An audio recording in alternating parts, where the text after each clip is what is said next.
Welcome back to my channel. I'm really glad that you guys decided to come back again and see what we're doing. This week's been very busy. We've been in the garden. It's been planting and building up some of the structures to provide shade. And the other thing I did this week was just general lawn care. Doesn't sound like a big deal, but just around the property, it takes a while to do that. So I decided to use Strava and track how far I went. So you'll have to check it out and see how far did James walk when he was mowing the lawn and weed whacking. Also, I add chapters just so you guys can skip ahead. Sometimes there's repetitive stuff in there.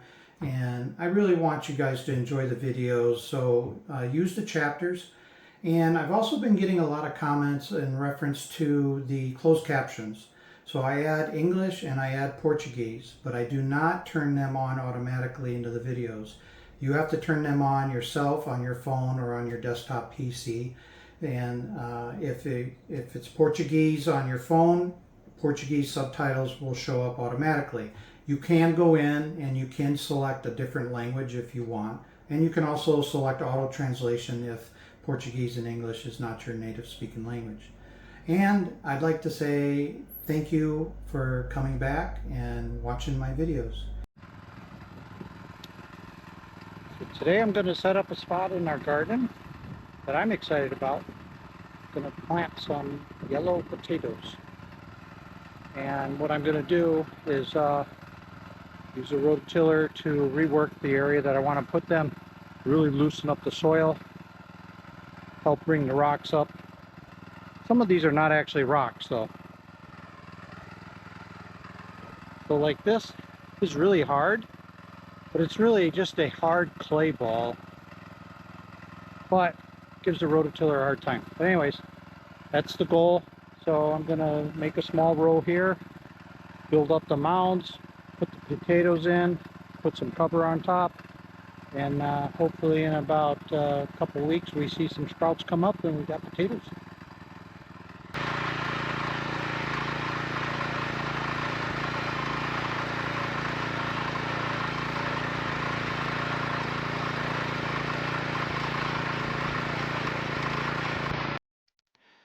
So in using the rototiller, one thing I've been doing is trying different things.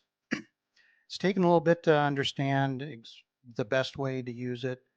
One of the things I did do is I changed the height of the handlebars up a little bit. And the other thing that I also did was there's a drag bar that's in the back of it, and you'll see that right there. It's the black thing sticking there out the back. And I lowered that quite a bit, so I don't have to bend over so far. The other thing I'm learning is because we haven't prepped this property, the has rocks in there, but it also has those clay balls, and depending on the size, the rototiller will tend to jump up. So I needed to do quite a bit of raking just to get either the large clumps out or to get the small to medium rocks out of the dirt there. But the angle on this video you can't really see, but I'm building up about a 6-inch mound of dirt there. I think the reason you can't see it is because all the dirt looks the same color, so there's no depth perception. But that's what we did. We built up a mound, and then I'm going to plant the potatoes on top of that mound, put some cover on top of them, water them, and we'll call this part of the job done.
So in one of the previous videos, the family helped plant some strawberries, and we temporarily planted them in the bottom of plastic water jugs. So I'm going to plant those over here next to the potatoes. And I figured since I was out here, I might as well get them in the ground, because inside the containers they dry out too much and they can't expand either. So we'll get them in the ground. Hopefully they'll start you know, sending out shoots, and we'll get a bigger patch of strawberries. As they new growth starts, we'll take those out, transplant them, maybe get a whole row right here. Sound good? And these strawberries, I think, are the sweetest strawberries I've ever had before. So I can't wait to get a nice patch of them.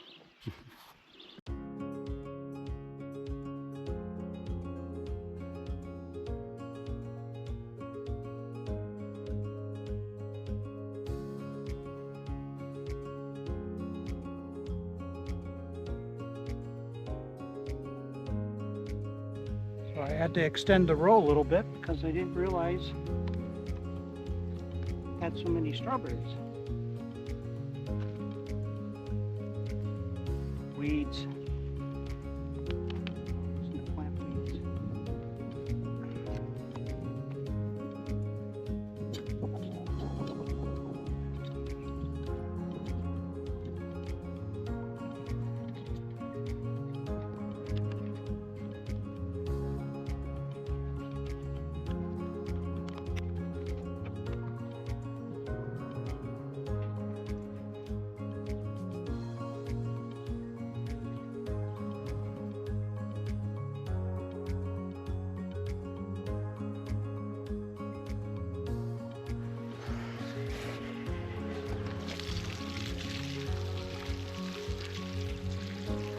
And now that the strawberries have been watered, we're all done.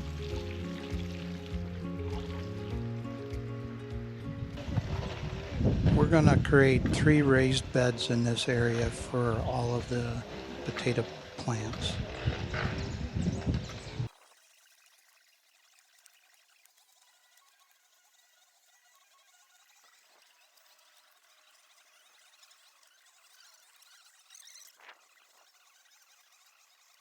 About that deep? Yeah, indeed, really, Really deep? really deep, yes.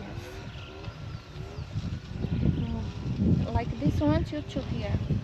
You can put like a little bit if you want.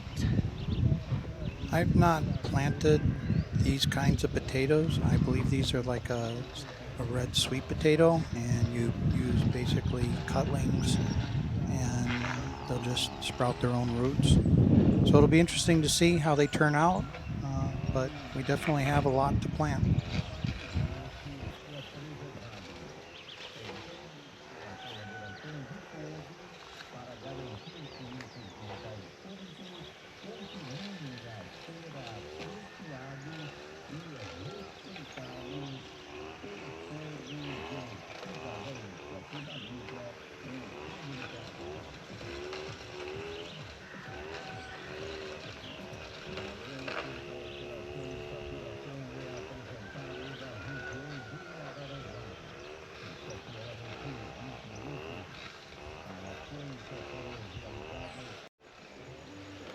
Anna's hard at work putting in the last couple potatoes.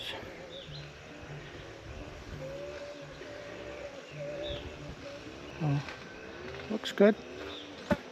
Nice straight rows.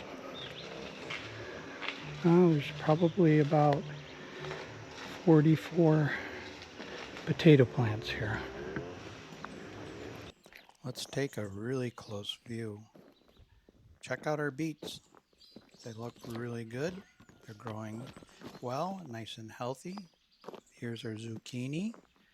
And in the very back, we have some squash. And next, we'll go over, check out the tomatoes with the one onion in the middle. They look pretty good.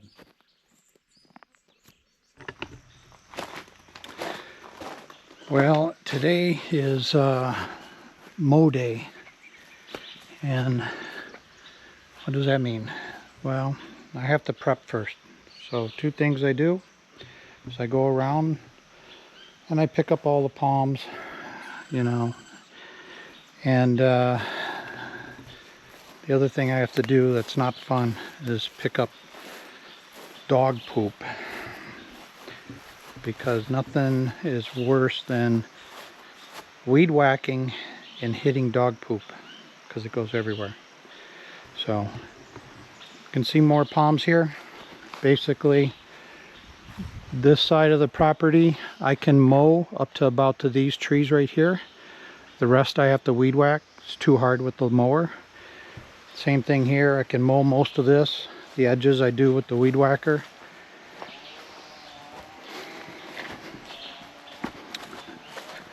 So what I try to do is I try to mow as much as I can. One thing I'm doing now with the mower is I'm actually using the bag. And the reason I'm using the bag is because I'm keeping the clippings to put in the garden to build up a compost area. So I'll be mowing this whole area here. And of course everything's kind of wet right now, but I'm not really too worried about it. We had finally got some good rain yesterday. And what I do with the lawnmower until I get the new adapter to my rototiller, which has a mower attachment, I can mow this area out here quite a ways. I don't go too far because there's some high stuff here that I don't want to run the mower on, but I can mow a good portion of this with the lawnmower, and then the rest has to be weed whacked. But I'm going to probably let that get a little bit higher before I worry about that. So, and then of course the front yard, I got an area around there that I mow. So this area that I'm currently in, I don't bag it, I just throw it out the side of the chute, and it's just the area up around the house that I do. So, all right, that should give you a little bit of a before.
I'm done.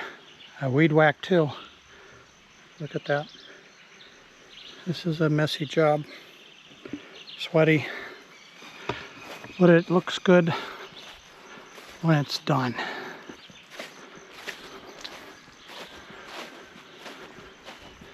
Nice, clean cut. I'll get maybe 2 weeks out of this cut, depending on rain, depending on sunlight. So I have one left thing to do, and that's take a leaf blower and I blow off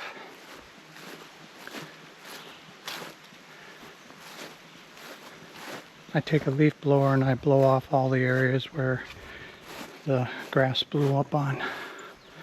But looks nice. Yeah. Okay. Call it a day.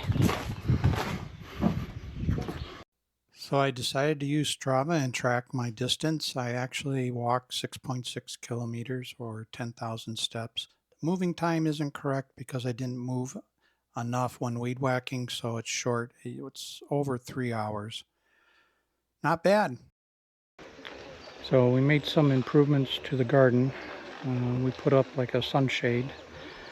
We just used bamboo, and we actually brought this screen material from the United States. We bought this here. I'm not sure this is going to give a lot of sunshade. It does give some. So we may have to put another type of material on it, like this black. But we just made it out of local bamboo and created like a trellis and put it on top of there for stuff, because what we have here planted over here is lettuce, and that's pretty temperature sensitive. Midday sun will wilt that. Here we have cabbage and broccoli planted in this row. We have peppers here, and these are tomatoes, and these tomatoes started from our compost pile.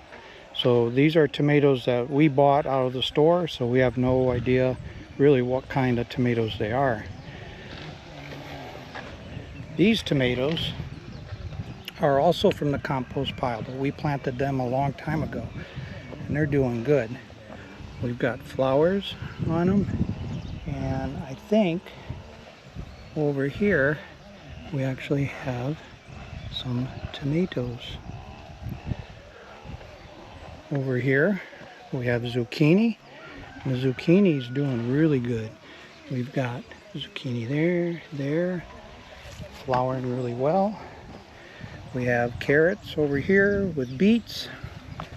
Beets are doing fine. And squash or moringa over here outside the fence. Those two plants are watermelon. So everything's looking good. Still waiting for the bugs to hit. We'll have to see what bugs here in Brazil we have to worry about. I'm sure a lot of them are very similar to what we deal with in the United States. So this is all of our corn. It's doing really, really well. There's some missing here, and that's because there's a bird around here that likes to pull the corn out and then eat the seed off the bottom.